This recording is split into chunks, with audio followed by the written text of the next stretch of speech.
after losing, our first like pregnancy, not long after that, I lost my dad as well. Yes. So it still is perhaps the most traumatic thing that has ever happened. And I remember I had like one or two like out of body experiences because I could not believe I was going through this. I just literally could not believe that this was happening to me.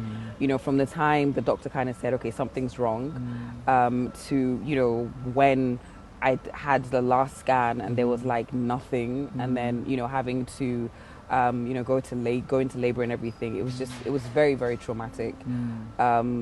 And I still think back, I don't even know how I got through it. I think my spirituality was extremely important, during that period. Because, and I don't always like talking about it. I think sometimes people think that I do.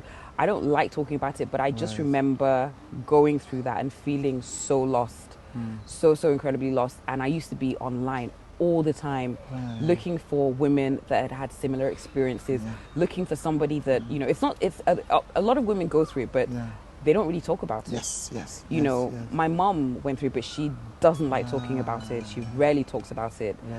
So I just remember just going online, looking for information, trying to just find somebody that, had gone through the exact same thing, and what happened, how did they continue, how did they get back to normal, how did they do this? And I didn't find a lot. I mean, I found a few, and I didn't find a lot of, Nigerian women stories, that talked about it. So I think, when I think about that, I know that, somebody's going to be watching that is going through, something like that, or, quite sadly, is probably going to go through something like that.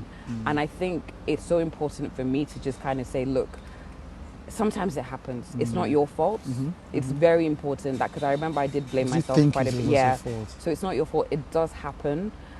Things like this are actually not always in our control, but you can get through it. And I mean, look at me, I've got 2 boys now, and I just, at one point, I didn't even think I was going to be the mom of one, and I've got 2 boys, so, yeah.